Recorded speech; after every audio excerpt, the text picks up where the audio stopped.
Thank you so much for stopping the video. Very warm welcome to all of you. I would like to first hand the floor to Srikila just to introduce us and to start with a prayer, please.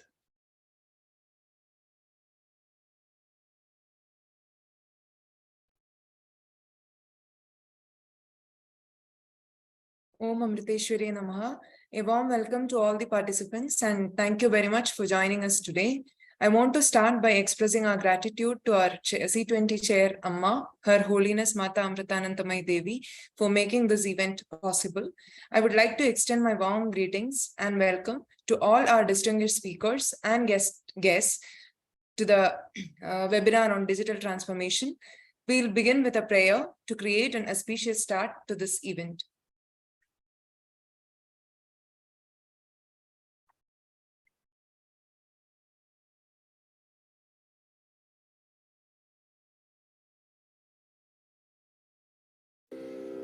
ध्यायामो धवलावगुण्ठनवती तेजोमयीं नैष्ठकीं स्निग्धापाङ्गविलोकिनीं भगवतीं मन्दस्मितश्रीमुखीं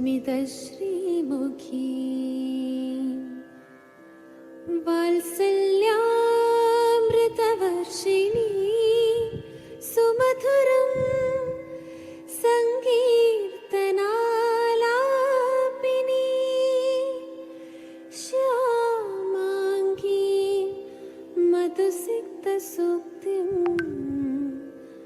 अमृतानन्दात्मिकाम् Ishwari अमृतानन्दात्मिकामीश्वरी अमृतानन्दात्मिका Ishwari.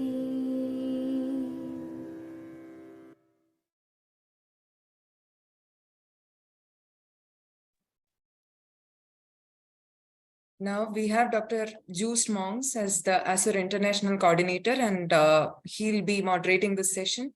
So let me give a short bio. Dr. Joost is the Executive Director, HQAI, and lecturer at University of Geneva.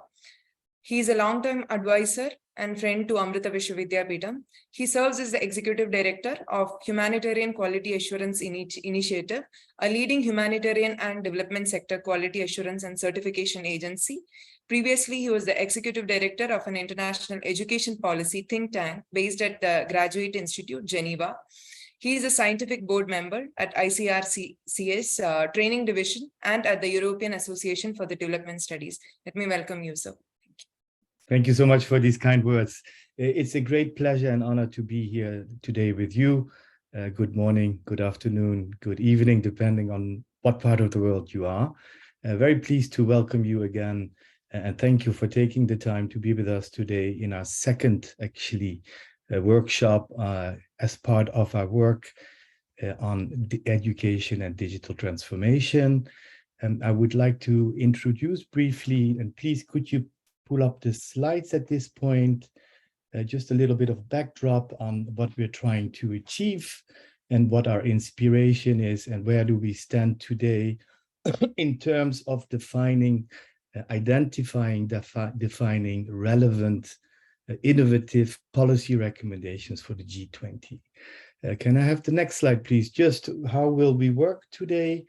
I will just give you a short overview, as said, look at the timeline, share the objectives of today's discussion with you, look at where we stand in terms of policy recommendations to date. Then I would obviously, and that's the key element of today, open the panel presentations and discussions. And if time permits, we will have also question and answers at the end of this session, which will last 1.5 hours maximum. Next slide, please. The objective, obviously, as you know, G20 is the group of the 20 biggest economies. This year, India is assuming the presidency of G20. First time, it's an important opportunity. And as you well know, Prime Minister Modi has nominated Amma to be the chair of C20. C20 being the civil society organization dimension of G20, the various organizations from civil society and India and abroad come together to formulate recommendations with the objective, as you can read here, that our voice is heard based on evidence-based practices, and to, in the end, seek to have the recommendations that we are working on, or at least part of them, integrated in the G20.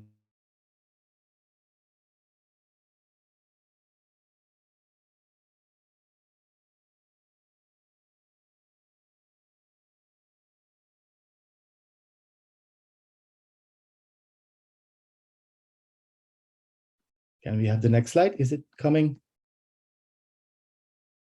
We have the opportunity and the great, actually, honor to work under Sri Amritananda Mayi Devi's chairmanship of C20. Amma, as we call her, is one of the great, if not the greatest, humanitarian and spiritual leaders presently in India and worldwide. Just wanted to share this quote with you to set a little bit the stage in terms of the inspiration that we work with in terms of education in particular, saying that education should spread light both within and outside, instill awareness and strengthen the deep bond between the student, his nation, the world, his fellow human beings, and other creatures, nature, and God. This is what inspires us in our work. I personally always find that Amma is an embodiment of compassion in action, and that inspires me and our work. Can I move on to the next slide, please? So just as a reminder, our working group on education and digital transformation covers a number of sub-themes. Actually, we have quite a lot. We're very privileged to be able to work on all these themes, just as to name them. Inclusive education for diverse learners is an important aspect, and inclusiveness, as we will see, is actually a theme that runs across most of our work. Second subgroup, technology-enabled learning and futures of education. Third group on skills development. A fourth group on education for life and global citizenship. Digital transformation, that's why we're meeting here today, and education in emergencies, actually as a new topic on the C20 agenda. Obviously, as you all know, and there's quite some experts with us on this topic today, digital transformation and education often also interface. There's a lot of developments going on in the education sector on the use of technology and broadcasting. So there is some overlap, but we will, as we go, probably come across interlinkages between these two topics. The next slide, please. So how are we going to work? The timeline actually is quite short. So we started this last month, basically with our inaugural ceremony and a number of first sessions, panels, and workshops. A key milestone will happen actually next week in Nagpur, where the first zero draft policies of all the 14 working groups of C20 will be presented. Between Nagpur and then Surat in May, as you will see down on this slide, in May, there will be a series of workshops, events in different parts of India to deepen and further contextualize the recommendations that we are formulating, putting forward, and it will be concluded by the C20 summit in Jaipur in July, where the various working groups will present their policy recommendations. So just for you to see a little bit the timeline we're working with. Next slide, please. So what is it I'm proposing for today? The purpose of this session, of this working session, is to take your advice of the eminent specialists that we have in our panel, and I will have the honor to present them just after this, is to take your advice on what areas of policy recommendations you would recommend C20 India to work on. To do that, I propose 3 guiding questions. But of course, there's some level of flexibility is indeed one. In which areas would you recommend us to formulate these policies? Do you have any specific recommendations also to share with us? Building also on the previous work of C20 Indonesia, for instance. We're very pleased also to have a panelist from Indonesia joining us today. Second question, if these are the recommendations, what are the key barriers that we see in order to be able to implement these recommendations? Third question, and this is a topic I already that I specifically asked to address by some of our panelists, is how can we relate, connect, and feed into ongoing leading consultations in the field of digital transformation?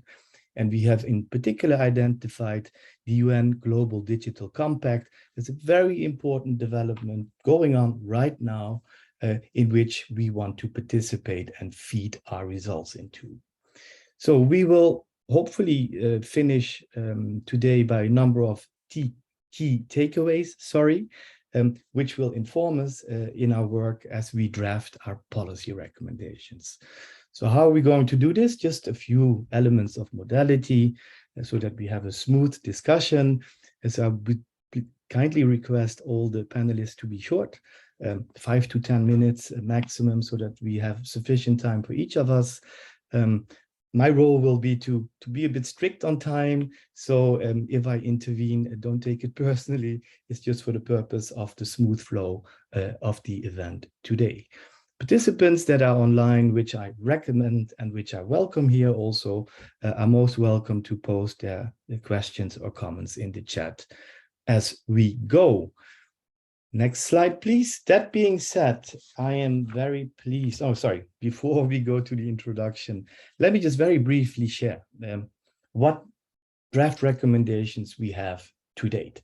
And this is based on the preparatory work that we've done in our group, looking at the recommendations of the previous C20s, not only Indonesia, but also a certain number of other countries that hosted G20 over the last few years. So that's one. Two, we looked at key documents, be it the UN, UNICEF, World Economic Forum, United Nations, to see, what's out there in terms of recommendations, what are the key trends, and how can we relate to these while also instilling this specific spirit that C20 India is trying to pursue. We then had a first panel discussion on the 18th with a number of very distinguished speakers, and that led us to formulate these first recommendations. And I will not go into the details, but just to give you a sense of what are the key elements that we want to emphasize. So first is the inclusive human-centered design. The human is at the center of digital transformation, and it's not the other way around. Technology as a human construct should be promoted. And there's an approach to that where the value feeds into principles and then into actions. It's not the solution first, and then we see how it can fit into principles and values. So that's one, an important aspect.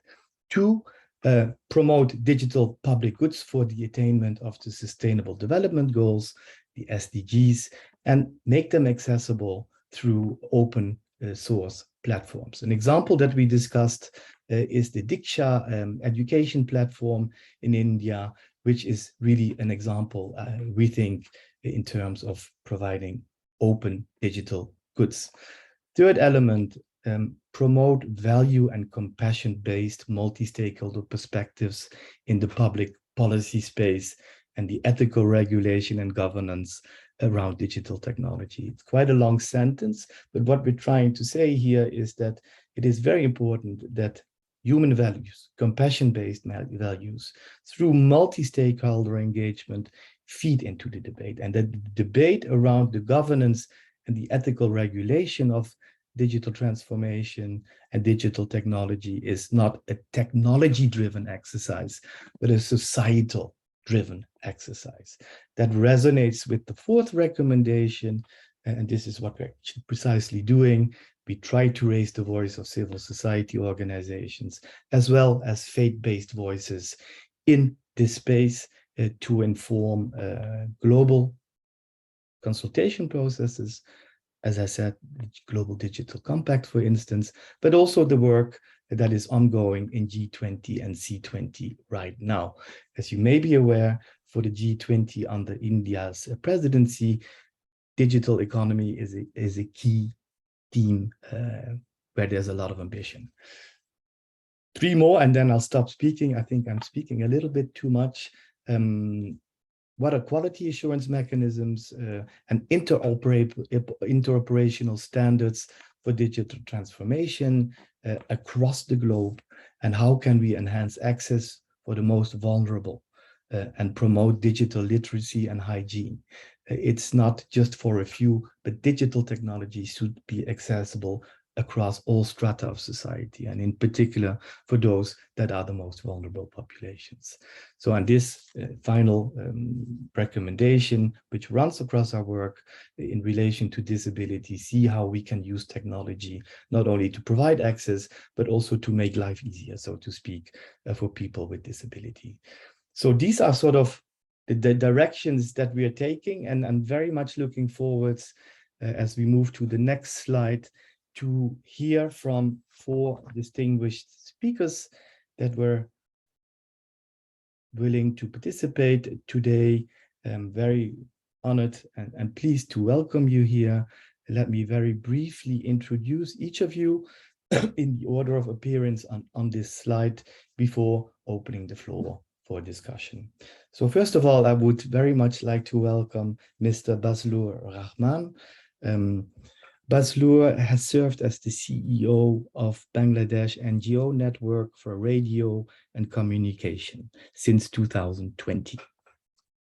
BNNRC intervention is to increase knowledge and awareness of the 4th industrial revolution and regularly inform policymakers and stakeholders about the rapidity and liveliness of the multifaceted impact of the 4th industrial revolution. For the last 20 years, he has been engaging very strongly to leverage community media and the right to communicate to create successful policy advocacy in Bangladesh in line with community media developments. The UN World Summit, which is actually starting again next week, awarded him the Information Society Prize in 2016, 17, 19, 20, 21, and 22. That is quite an achievement in recognition of his outstanding and extraordinary services in promoting community media and ICT. Thank you so much, Bazlur, for taking your time to be with us here today. Next, I would very much like to welcome from Indonesia, Mrs. Shivira Danmidaya. And I have to apologize sometimes for my pronunciation.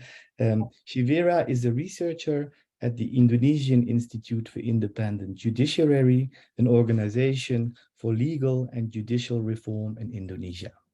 She's also the co-founder and legal consulting director at Paham Hukam, and she is the recipient of the Jarum Bayasiwa Plus Award and the Bayasiwa Iman Usman Award. She demonstrated her leadership abilities at Task Force KGBNO, an organization dedicated to combating online gender-based violence. She was also a member, and that is very interesting for us today here, and a sub-lead on the digitalization sub-working group for C20 Indonesia, which took place, as you may know, before C20 India. Thank you so much for joining from Indonesia, and we look forward to hearing from you. Next, I would like to warmly welcome and thank Mrs. Dipti Savne. Dipti is the CEO and founder of Mahatava, an educational transformation company in Haryana. Earlier, she worked as head ICT initiatives Learn Today, Learning Division of the India Today Group. She's currently pursuing a PhD in educational technology, working with Google India on NCRT, CBSE projects for teacher training. In March 2019, she was awarded the BETT Asia Leadership Award in Kuala Lumpur for her work on the design thinking for social change. Also the winner of the Microsoft Innovative Teachers Leadership Award. She's a specialist in the mainstream for the early learners at the Government of South Australia, Department of Education and Children's Services. Thank you so much for being with us today, Deepti, and your relation with education will be very interesting for us to relate to. Last but not least, I would like to very warmly welcome Mr. Ashish Chandra Sen, who is an author, media educator, and practitioner with more than 30 years experience in media and development, both at country and international levels. He is passionate about community media and has been involved with community radio since its inception in India in the late 1990s. The founder president of the World Association of Community Radio Broadcasters Asia Pacific board, Sen is editor of Community Radio News, a triannual journal of the UNESCO Chair on Community Media, and advisory board member of the National School of Journalism in Bangalore. Thank you so much for joining, Ashish. We very much look forward to learning and to hearing from you. With your permission, I would like to open the floor and I would like to first, following the slide that you have in front of us, Baslur, to address the audience and share your insights, recommendations, and also relate to how we can work with the Global Digital Compact of the UN, as I know that you are very much involved in this on the Bangladeshi side. So without further ado, Baslur, the floor is yours. Can we take away the slides, please? Yes, I have a slide. Okay. Mr. Moderator, a very good afternoon from Dhaka, Bangladesh. Mr. Moderator, fellow speakers, distinguished participants. It's my distinct honor to bring the webinar on digital transformation to the C20 on the eve of G20 India. I am very proud at this happy moment for sharing about UN Global Digital Compact process in education and digital transformation in C20. I am so grateful to Mr. Jos Monk, coordinator of the Working Group of Education and Digital Transformation, and today moderator for the engaging me in this process. Thank you very much. Without delay, I would like to share my couple of slides to you.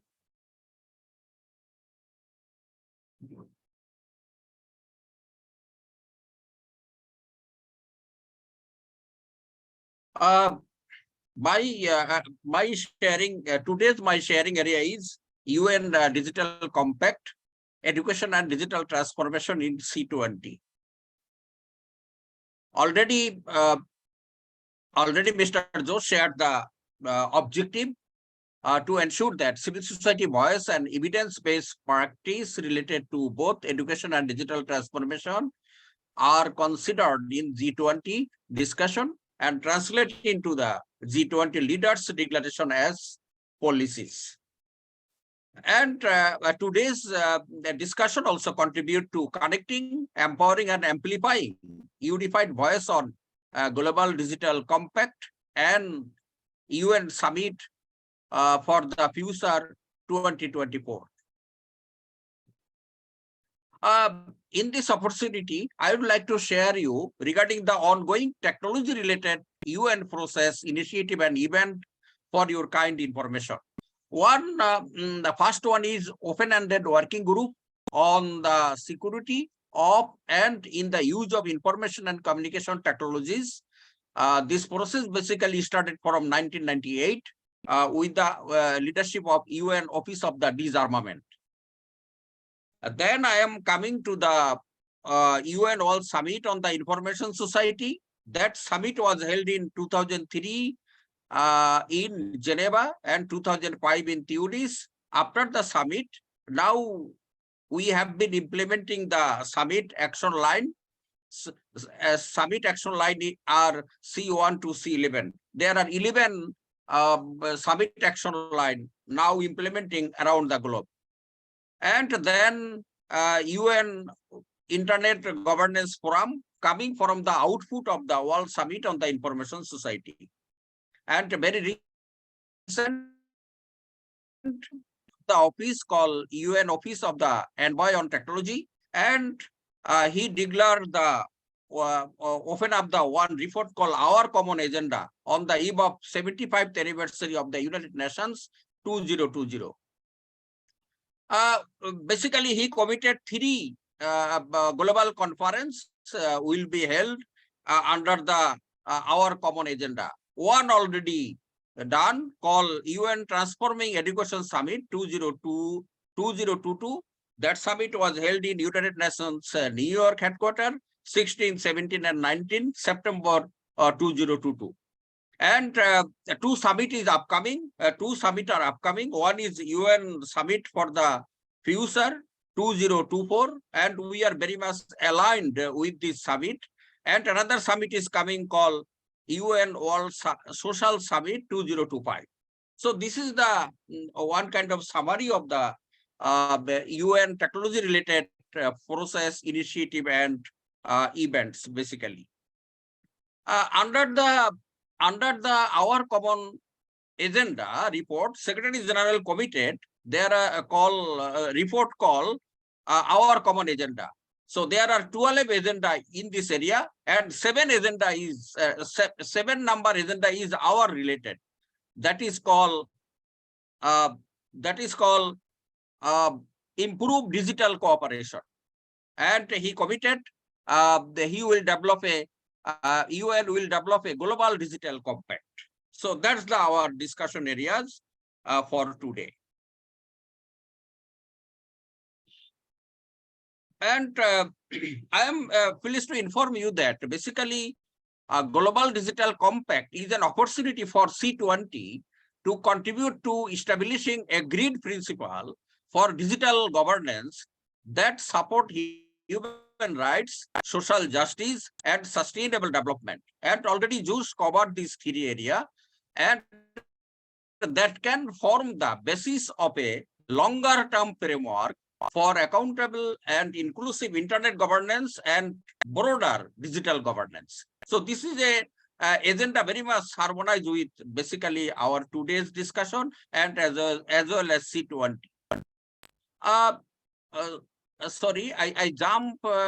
I jump quickly, but I would like to back another one slide. Please, here. Basically, a global digital compact. There are 7 areas.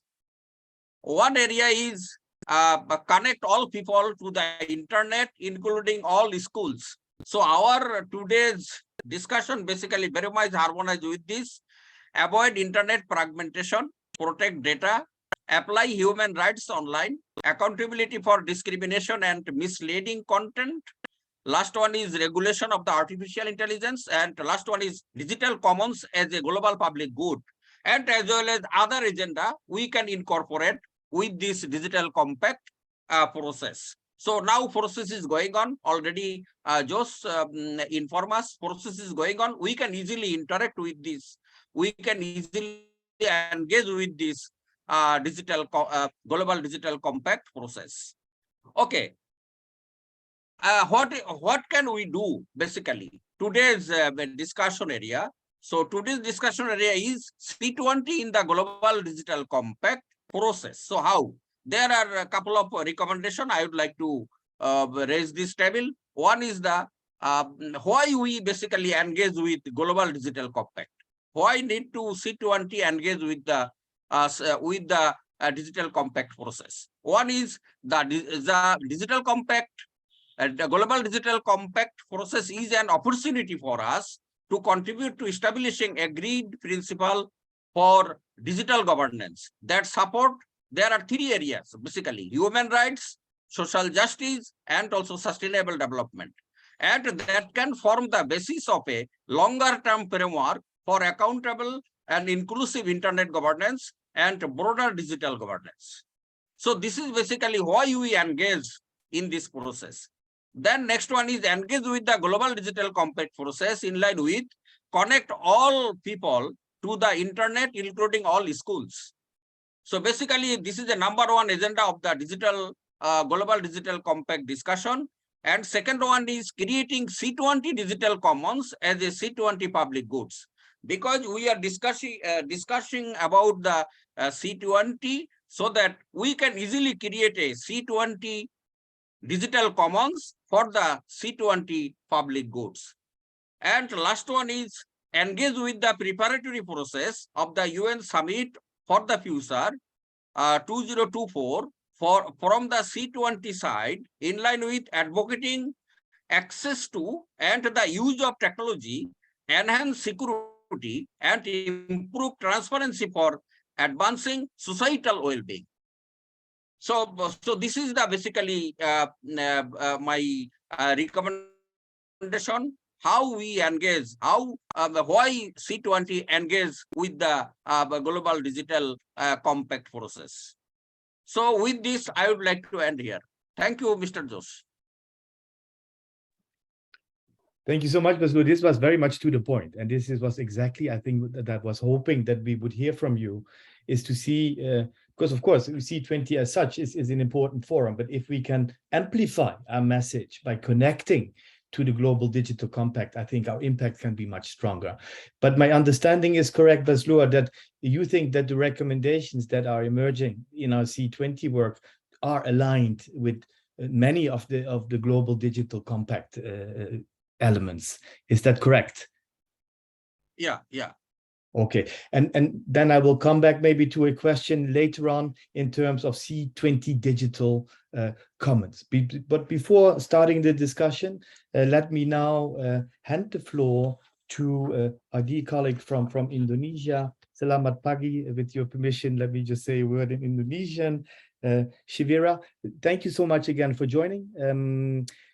Particularly interested not only your background in legal, but also your experience from the work at C20 Indonesia in the sub-working group on digitalization, and to see also how some of the key recommendations that came out of that work can inform us or are reflected in the work that we're doing today. Shivir, thank you so much. The floor is yours. Thank you so much, Jus. It's really an honor for me to standing in front of you all, and I can meet the fellow from India, and we'll talk more and heavily about our experience in C20 Sub-Digitalization Working Group. And here I really appreciate the event that held by C20 in India below in India. And just a quick additional about my introduction. It seems like very legal on some kind like that, but basically before I joined LAPE, my current work, I am a researcher at the Institute for Policy Research and Advocacy, or ELSAM, and we are more focused on human rights and technology.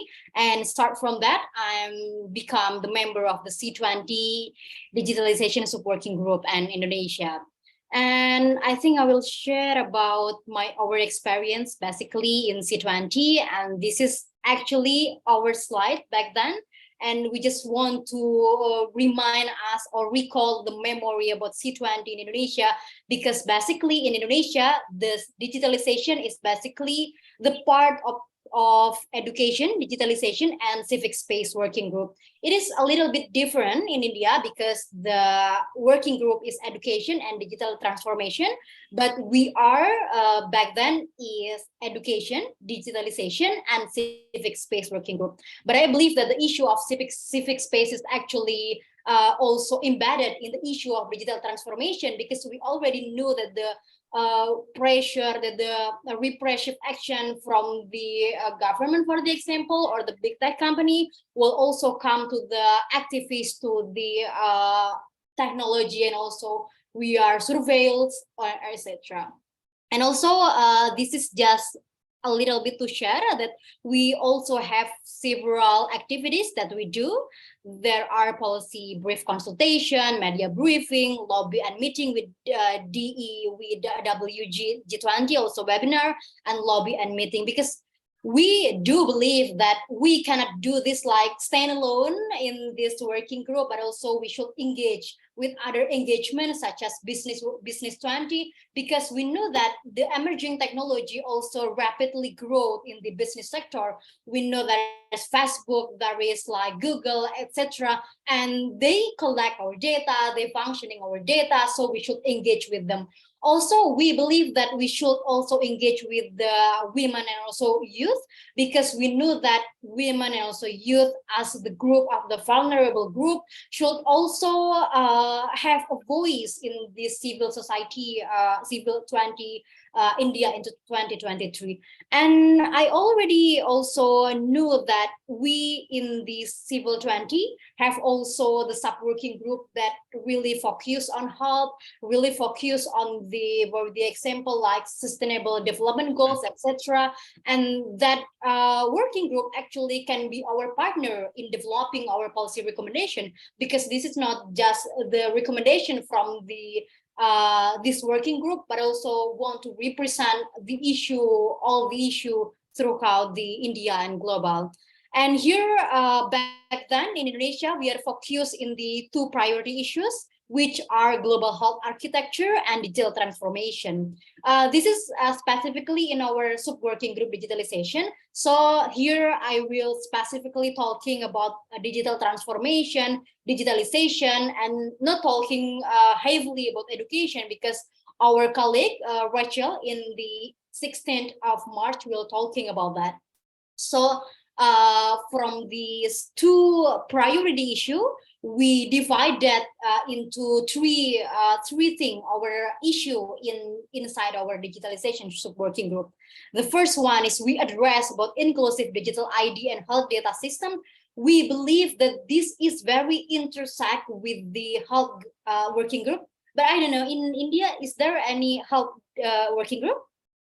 Just and Yes, there's a big group actually. It's okay. called I think it's called Holistic Health, and it's driven I by, see. of course, as you may know, Sri Amritananda Maye also has a number of hospitals in India, Yeah. and one of the biggest actually that very recently opened in Faridabad. So Yeah. it's an important topic for us. Yeah, this issue is actually really close to that working group actually, because here we are maybe not talking about how the health architecture or anything, but we rather talk about how the technology intervene the health, because we know that during the COVID-19, the data collected, we are surveilled by the application, by the government. So there are something that we are really concerned about, that we should have our right to privacy and something like that. And the second one is human rights-based approach to cross-border data flows, or CBDF. And the third one is open and free knowledge. And this will discuss more by Rachel actually. So I will focus on our issue, which are inclusive digital ID and human rights-based approach to cross-border data flows. But before I continue this, I actually really appreciate the policy recommendation by the C20 India, because I think it's really more inclusive.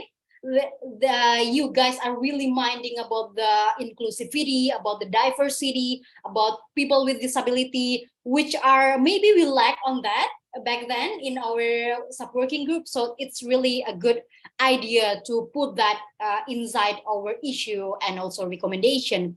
And talking about the inclusive ID and health data system, I will first to go to the priority as a recommendation back then. So this is one, this is maybe like several things that we ask and recommend to the government about the digital ID and also the health system. Because I also knew that the India, if I'm not mistaken, there is the issue about Aadhaar and something like that. So maybe this will be a good idea to include the health data and also the inclusive ID to the policy recommendation. At the time, yeah, this issue actually really close to us in Indonesia, because at that time we are developing our personal data protection regulation. So this is one thing that we do, and to make sure our government to have the personal data protection regulation, so we can address the inclusivity, address the protection of our data, especially about health data, because we believe that health data is actually a sensitive data that actually need a really explicit consent to like processing and collecting this data. And we also push the government 20 at that time, to have a really adaptive policies, because we knew that the digitalization and also technology really fast changing. And we also believe that technology neutral is one thing that we also address, because because technology is basically architecting by the people which are biased or some kind like that. So we should make the technology inclusive and neutral. And the second one is about the cross-border data flows. We believe that cross-border data flows is unstoppable. We know that data transferred from Indonesia to EU, to India, to US, or some kind like that. So it's really important to have a really strong personal data protection. We believe that one country and the other country can push each other to protect our data, because I believe like data is not just the thing that we can capitalize that, but also should protect that. Facebook, Google, and also government maybe cannot only collecting the data, but also how they protect, how they use the data with the ethical context, with some kind that's really limited to the function. Because for the example, in Indonesia, we have Peduli Lindungi, an application that government use to tracking us when COVID-19 happening. And unfortunately, I don't know this fortunately or unfortunately, because the application already changed, and we that use Peduli Lindungi will automatically directly use this new application, which is Satu Sehat. So this is very complex in Indonesia, basically about personal data protection. So we also push our government and also the government in general to have a really independent authority on personal data protection, because we believe that an authority that independent can supervise and also oversee the functioning of the personal data, the protection of personal data. And maybe this is just like a little bit about the open and free knowledge. Actually, this is the specialization from Rachel, our college from Indonesia, but we believe that the freedom of expressions need to be protected online, because we know that the things that protected offline should be also protected online. This also have like recognized by the UN also. And we knew that in Indonesia and maybe in other government or in other country really happened that activists, for example, can be surveilled, can be harsh, can be repressed or like online like that, because when we knew like there is a campaign held online and some kind like that, we found that there are so many intimidations online that come to the activists. So we believe that we really need also to strengthen our civic space, which is better and also safer for that. So we believe also the education, also knowledge that provide in internet should be inclusive, but also should be filtered from the bias, from the discrimination and some kind like that. So I think that's all from me. Just I will stop here and maybe we can discuss it later. Thank you. Thank you so much. This was very fascinating. You know, what I retained, at least at this point, it was we need to engage also with other working groups, including, you know, like Business 20, which is another stream of work on the G20, but also across the working groups within our own C20. You know, to amplify our voices, we need to collaborate and engage with others. So I really retain that beyond the various substantive elements that you shared with us.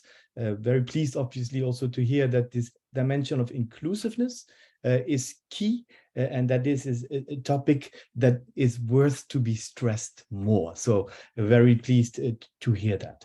So thank you so much again, Shivira. We'll get back with questions after the panel discussion. May I next ask Dipti from a different perspective, in the sense of private sector perspectives, education perspectives, to share your thoughts and insights and recommendations with us. The floor is yours, Dipti. Thank you so much. Good afternoon, everyone. I hope you can hear me loud and clear. Yes, it's loud and clear. Thank you so much. Okay, thank you. So thank you for those views, Shivira and Mr. Rahman. That was very useful, the big picture out there.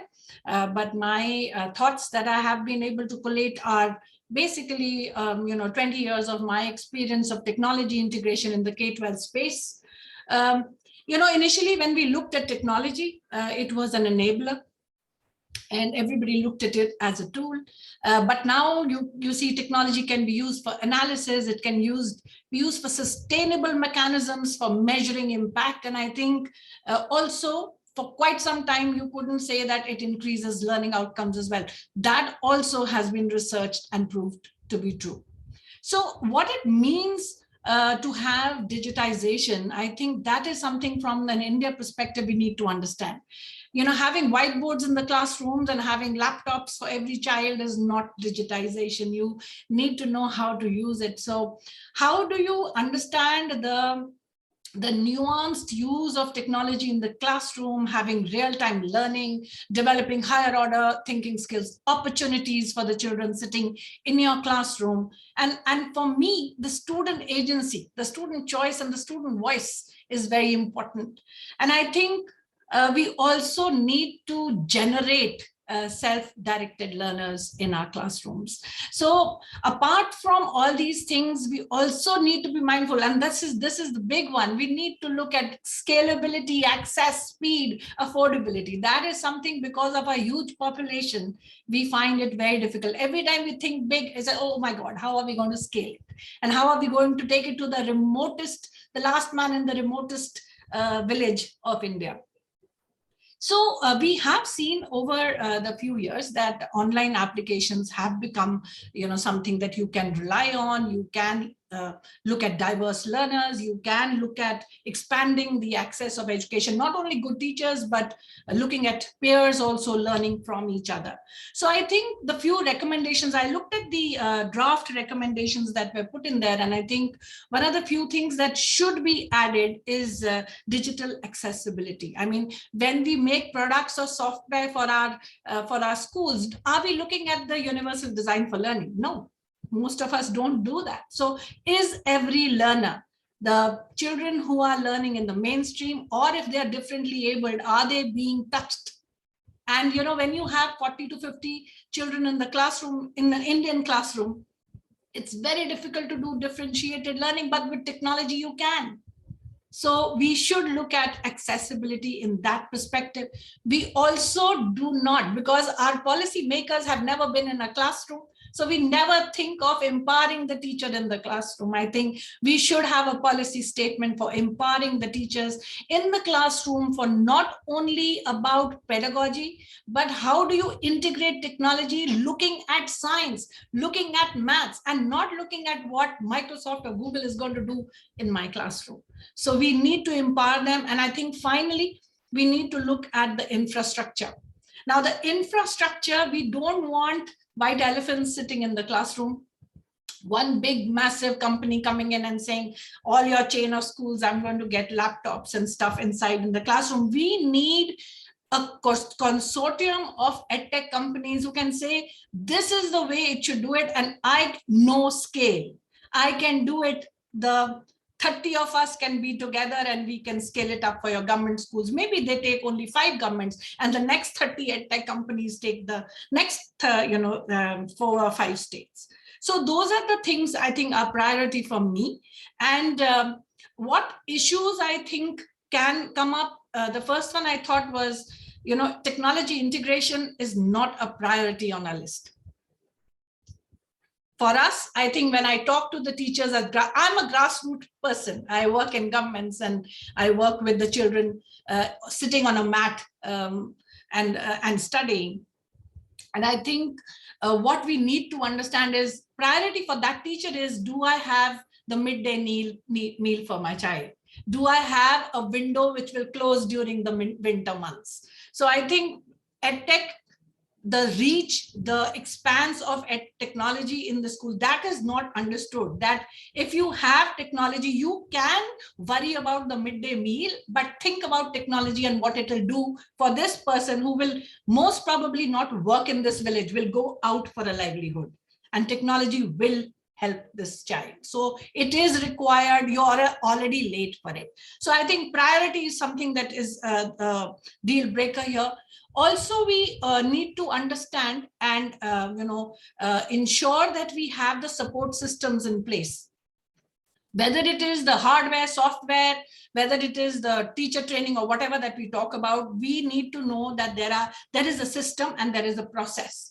Most of the people don't know that if I have 40 laptops in the classroom, my whole school can be serviced. They don't know that. They think I have 300 children, I'll need 300 devices. Let's drop this idea. You know, the innovativeness, the creativity. How do I use resources which are available? Rather than thinking of, I'm not going to do it because I don't have the resources. So I think we need them to be aware of these innovative practices as well. And for me, it's always the most important thing. During the pandemic, I trained 60,000 teachers to get online on Google. And it was all pro bono. And being from the services, my husband's in the army. So all army schools across the country. So we help them to get on. That is the change which will, the teacher is the change maker who will get the change. We don't put enough importance on that. So these are a few 3 points for recommendations, and 3 which I think will be the obstacles and which should be taken care of. Thank you so much. Thank you so much for sharing these insights deeply from the ground, basically, right? From practical experience. I always say the proof of the pudding is in the eating. You know, you can say many things, and policies often are a little bit disconnected from reality. So that's why it's so important to get this bottom-up input from you and others in order to formulate recommendations that make sense and that are implementable and scalable and affordable, as you say. So points well taken. Thank you so much for sharing these insights, Deepti. Last but not least, may I now ask Ashish to share your thoughts, comments, recommendations for our working group. Thank you so much. Thank you very much, Joost, and thank you to all the organizers and all the speakers before me. I'm delighted to have this opportunity, although I'm somewhat surprised that I'm over here. In fact, when I mentioned this to Bazloo Bhai a few days ago, when he broached this subject of discussion with me, I said, you know, I probably have more to learn than I have to share over here. But then, you know, it's very difficult not to be persuaded by Bazloo Bhai's powers of persuasion. So here I am, for better or for worse. The subject of human-centered digitalization, and we've heard so much of this already over here, is fascinating for someone like me, whose work throughout my working career over the last 30 years has involved exploring media, especially community-based media, and how it can be used to strengthen voice, to strengthen the lives of the less privileged and the marginalized. So I was particularly delighted to hear what Deepti Soni had to say about ground level approaches. And indeed all the speakers in that context, because if we do not look at the worm's eye view and take the worm's eye view into consideration, we may well be losing the wood for the trees. So it's not just a question of technology access, but who is driving the technology, who is speaking, who is listening. And therefore, I think much of my work experience has also confirmed the fundamental importance of first addressing the challenges of access, whose access and what access, and addressing, as we've heard Bazloo Bhai and our friend from Indonesia say, addressing the issue of diversity, inclusivity, affordability, if we are truly to be able to look at participation. Only then will we be able to constructively realize what human-centered digitalization is all about. And this is much more easily said than done in an environment like ours. The South Asia canvas, as you all know, probably better than I do, exhibits a gallery of very stark contrasts. My work at the ground level has confirmed this, not only in terms of socioeconomic disparities, but also in terms of cultural, linguistic, and geographical. Our region, for example, probably boasts of more dialects and languages than any other in the world. So how do we begin to address the question of digitalization, access, and technology without first addressing the fundamental question of language? And more important, in an environment as complex and layered as ours, how do we begin to address equitable access without first considering who speaks and who listens? Whose voice is it that we are hearing? Who is speaking? I think these are fundamental questions that we need to grapple with as we consider a framework for an ethical, inclusive, and comprehensive human-centered approach. And you know, as some of the other speakers have also mentioned, some of these issues really came to the front burner during the last 2 years, during the pandemic, when lockdowns were the order of the day and played havoc with all our lives, especially those of us who were living in rural areas. But they also showed some pathways and opportunities, and I'd like to discuss briefly a few of these in the context of this afternoon's discussion. I think in the context of what we're talking about today, one of the most adverse fallouts of the pandemic was in the area of education, with the shutting down of schools across the board. But also it did see the growth of distance education and the growth of online learning. But in countries and regions like ours, where there are infrastructural issues, where there are connectivity issues, we need to look at the issue of access in a more layered way. The solution was not so simple. Digitalization was and is by itself no magic bullet. Last year, an organization which some of us are associated with, the Asia Pacific region of the World of Association of Community Radio Broadcasters, conducted capacity building and learning programs addressing the impact of the pandemic on poverty in countries like Bangladesh, India, Nepal, and Indonesia. And we found some very, very interesting trends. We found, for instance, that while distance education programs assumed an increasingly important role in addressing education, issues related to access, cost, and affordability were very, very formidable barriers. Not only remote, but also several rural areas were constrained by these limitations. And it is precisely here, during the lockdown, where the relevance and role of older technologies like radio, particularly community radio, came in. And I think we cannot look at one without the other. I cannot stress the importance of a blended approach more importantly than emphasizing it over here. We found that initiatives in some of the countries where community radio stations had collaborated with schools and educational centers, the dividends were quite rich.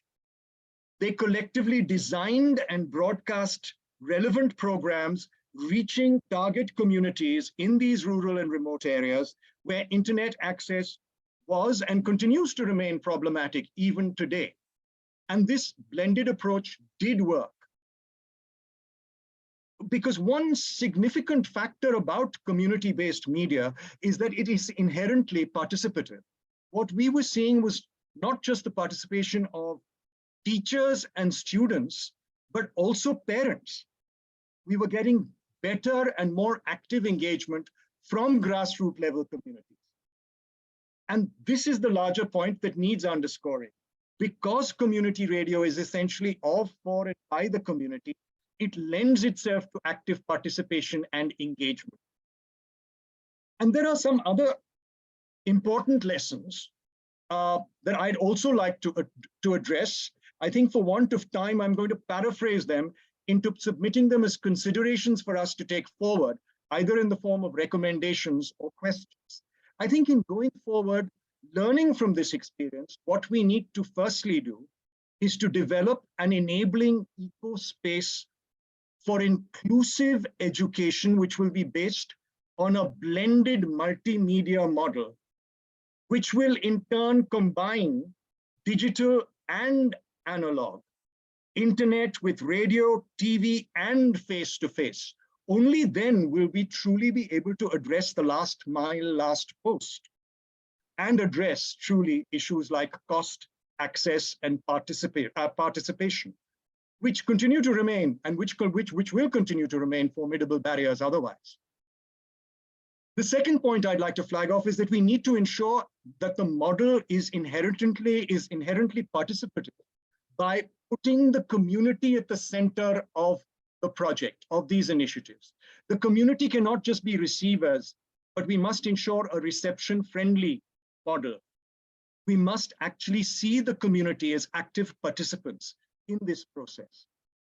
The third point is, to do this and to take this forward, we need to ensure appropriate capacity building, training of the community, and appropriate access and equitable access of the community to the relevant technology. And in this, we need to disaggregate the community, not just in terms of the marginalized and the disadvantaged, but also in terms of professions. Teachers need to be given special priority in this context. We've heard, and very, very importantly from Bazlu Bhai and the others, the importance of discussions which are taking place, which have taken place, which will continue to take place at various summit levels. But to get there, we need to do something more. You know, the work that we've been doing, we're very often working in silos. We need to build networks within ourselves, which are not only cross-country and cross-regional, but also cross-sectoral. We have many other C20 working groups over here. We need to forge alliances with them. But we also need to look at how we can proactively collaborate between public, government, corporate, academic, and civil societies to truly get an enduring and sustainable model. Otherwise, our work will continue to remain at best islands of good work. And only then will the dividends that we want to reach through our ground level initiative address scale. And it is only through these cross-sectoral initiatives that we can also look at some very, very important issues which are related to sustainability and funding. Finally, I think what we need to do is to also look at documentation more seriously. We need to look at what are the existing initiatives that already exist. How can we document them? How can we strengthen translation facilities and the scope of these translations? Because only then will we be addressing truly the local. And lastly, but not least, most importantly, I think we must give primacy and priority to the marginalized and to the less privileged communities. And with that, I rest my case. Thank you very much again. Well, thank you so much, Ashish. I mean, you were doubting in terms of your background that this is the right place to speak, but I think this was very important elements that you shared. And actually, even as I've been working in this digital space for some time, the radio and the television basically has been a bit forgotten, I have the impression. We speak about digital access, that is a broadband internet connection in order to be able to stream online training and education, etc. Of course, is a way, but the problem today is, and the UN stresses that 50% of the world population does not have internet access, whereas radio is all around us, you know. So I like this idea very much, and it's a recommendation that I have not seen many times when we speak about blended approaches. We speak about online and face-to-face, but the blended dimension has very different layers we could also consider, and that includes radio and television, which of course is still today much more accessible, much more accessed than internet at a much lower cost. So this is actually a very important point. And I mean, both your background and Mr. Bazlu's background is from this world. So I'm very happy that we're sharing these insights. So thank you so much for the various points that you raised. For your information, we're recording this, as you will have noticed, so we will be able to to go back and look more in detail and how we can use these various informations. Before I would open the floor to questions from the audience, I always like to ask the panelists among each others whether there's additional questions you would like to raise, or additional comments that you would like to make on some of the elements that were shared with us with the various panelists. Any further comments, reactions? Basloor, would you like to take the floor here? I saw you nod your head. No, I think I am okay. Anyone else who would like to add to what was said on the panel? Maybe, Yes. oh, or Ashish, do you want to go? No, I'm fine. Please. Oh, okay. Because you're opening your mic, so No, I assume that you will talk about it. One thing that I really want to stress is about the balancing, about how we can utilize the data and technology, and also how can we mitigate from the harm side of technology and also data. I believe that what JP and also Ashish said about the education, about the technology is one thing that's really important, because it's really also happened in Indonesia as an archipelagic country. The technology can reach the outside of the island and like that. But one thing that I really want to share is about the data collection of the application of education technology. For the example, there is one of the company in Indonesia, education company in Indonesia, but unfortunately they also collect about the data that are unnecessary actually. So the thing of this, to balancing this actually for me is really important, about the usefulness and also the harm of the collecting of data and some kind like that. I think that's all. Just. I was on mute. Thank you so much for this further specification. Anything else? Ashish, you wanted to add something before I open the floor for questions, or we can always come back to that? No, I'm fine. Thank you. Thank you. Okay. So actually, I saw one hand raised. I think Santosh Kumar raised his hand, but I have a question here, which is a rather broad question, but I think it raises important issues. It says, in the end, we come to the big question: can technology solve the inherent problems of society? Can inequality and race, caste, gender-based discrimination, and exploitative social and political structures all be dealt with by just automation and optical fiber cables? Of course, this is a way of putting it in a little bit of a provocative way, but your reaction to this, it's not a silver bullet, but how can we use it responsibly? I think that is the question that is being raised. Anyone who would like to answer or comment upon this question?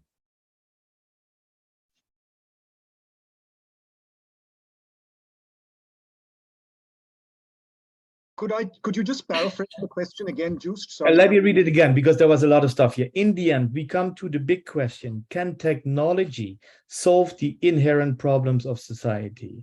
Can inequality and race, caste, gender-based discrimination, and exploitative social and political structures all be dealt with by just automation and optical fiber cables? Of course, it's a bit a provocative way, but I think it asks a few questions, also in terms of, the sense that we're getting that, technology can solve all of our problems, including our social issues, by making it accessible to those that do not have access. So what is your reaction to this bold statement, so to speak? I think. Want to have a try, Ashish? Yeah, I'm going to. If I don't know how satisfactory this is, but there's lots of food for thought over there. But I think that is precisely why we need people-centered technology. Technology by itself is, at best, it's value neutral. I think we are responsible for putting in values, and what values are being put in. I think if we are looking at a society which is based on inclusivity, a society which is based on pillars of equitable justice, then it is up to us to drive technology and not the other way around. And that's why we need to look at a process and architecture which is truly people-centered. That's my submission. Thank you for this. Anyone else who wants to add to this? I totally agree with what you just said, by the way. Thank you. Baslo, you wanted to add something? Basically, the question is very important. So I would like to answer some partial areas. So how technology can create a peace and justice within the society. So partial answer is like social media. If we utilize the social media, through the social media, we can easily, any citizen can easily create a knowledge, disseminate the knowledge, utilize the knowledge, and also preserve the knowledge, and also voices to be heard through to the policy maker, to the community leader, and as well as the community connection. So in this regard, obviously, technology can, but problem is the other side of the technology, say like misinformation, disinformation, and malinformation. So basically, social media, through the social media, we see social media create a lots of problem in line with the disseminating the misinformation, disinformation, and malinformation. So there is a two side. One side is a good side, another side is bad side. So decision is ours, how we utilize, how community people utilize this technology in line with the positive way. Thank you. Thank you, Baslo.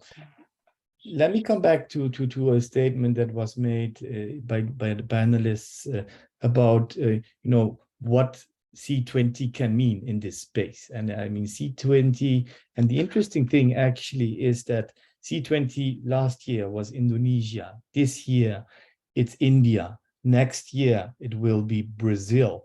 And after Brazil, it will be South Africa. So there is actually a unique opportunity also to have the voices of the South, if I may use that expression, or the global South, driving the C20 agenda over the coming years and bring out the concerns, in particular of that parts of the world, to the attention of the G20 leaders. So that is a very important, I think, given, even though the geopolitics at the moment are, of course, rather complex. Baslo, you mentioned the idea of saying C20 digital commons. C20 digital commons.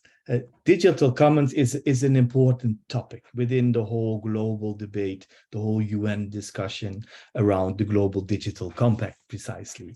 So digital commons have different dimensions. It can be in education, and I exemplified this with the Rishka, I always forget it, in India. Would you have, or the other members of this panel, ideas of what areas of digital commons would be of particular relevance being driven by C20?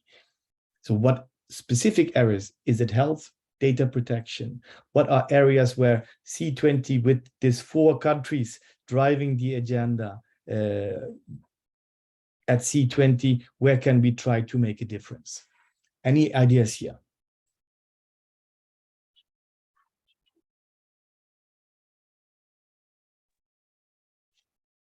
Baslo, you wanna maybe develop this idea a bit more about digital commons for C20? Yes, yes. Basically, it is the question of basically my data, my community data, my rights. So my data, my rights. So basically, it's one of the area, and the UN already created a technology bank. So why not we create a best practices all over the C20 countries, and create one common area so that C20 areas best practices, how we can accumulate, how we can utilize this idea, knowledge to other countries. So that way, basically, this agenda is going forward and also discussing around the world. So how can we utilize this common knowledge, how to utilize this common software, how to utilize this common solution to the other countries. It is maybe health issues, it is maybe educational issues, it is maybe disaster risk reduction issues, it is maybe other development areas issue in our life and livelihood. So this is the basically one idea regarding the creating a C20 common knowledge bank or C20 common goods like this. Very interesting idea. As you will know, as part of the work on C20 India, we are collecting what the Indian term Udaran, best practices. Actually, we're looking at and collecting, and we're submitting actually, or we're inviting organizations to submit their best practices, precisely with the idea of identifying examples that can be emulated across the C20 countries. So this is a very interesting topic. And I was just wondering if you allow me the question, Shivira, whether this is something you also worked on the C20 Indonesia, looking at good examples, best practices, and sharing these? Yes, we basically do that to find best practices. But maybe one thing that we also can like evaluate is actually about the connection between Indonesia and other countries, because we only met maybe just like 2 until 3 times to discuss about the policy recommendation. So I'm not really sure whether the policy recommendation will represent from the best practice and also the experience from the other C20 countries, because if you heard my presentation, it really heavy on the Indonesian context. So maybe like the intense communication and also one hub can create to exchange our experience and best practice along the C20 process, and also together with other C20 country that join this forum. Just So much. Let me see. Is there any further questions from the audience? I saw, sorry, excuse me. I saw a raised hand earlier. Is that hand still up? Is there anyone who would like to ask a question as we start wrapping up this seminar? I don't see any raised hands. From the team, anyone wants to ask a question? Okay, so if that is not the case, and actually before I forget it, could you please, we would like to take a quick picture actually of this panel. So can I ask everybody just to very briefly open his or her camera so that we can have a group picture. And then the team, Amal, Shrikal, please let me know when that is done. Please, everybody, just open your camera 1 minute for the group picture. Let me see how this works on my screen. Amal, do we have, are the people opening their images, their cameras? Yes, sir. You let me know when I'll it's tell you done. when it's done. Yeah. Okay, okay. Thank you so much. So, well, ladies and gentlemen, thank you so much for spending the Saturday, part of your Saturday with us here. I learned a lot. I think this was very helpful and a very good timing actually also to have this second panel with different voices also from different parts of the world, sharing your insights on on our recommendations as they stand today, but also how they can be enriched. What are the elements that are of particular importance? And I do retain, and I think that is an important element for our work, this human-centered aspect of digitalization, inclusiveness as another element of real concern. And 3, also be realistic. You know, it's nice to say all these things and have big ambitions, but you can't do it alone. You need to compose with other stakeholders, public, private, foundations, NGOs. There has to be a common sort of space created around responsible digitalization of the future.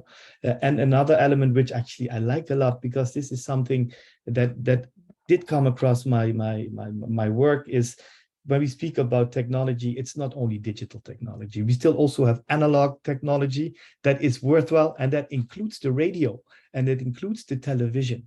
And in particular, in the areas where we wish to reach out to, that is the areas where most vulnerable populations are located, in rural areas, other parts of the world. Digital technology, maybe through smartphones to some extent, but let's not forget the other means, and have blended approaches that go beyond a digital and then a face-to-face approach. So that was absolutely very helpful for us. So what will happen next? Actually, we are working on the zero draft policy, which is due, I think, next week. So the information that we gathered here today will inform and help us to refine, consolidate, develop some of our recommendations, and we look forward to staying connected and have a next opportunity to engage. I invite all of you to look at submitting maybe best practices to Udarans. There's a form for that on our website. And also some of you, if you are available, meet us face-to-face in the upcoming events. The next one is next week, and then it will be in Nagpur.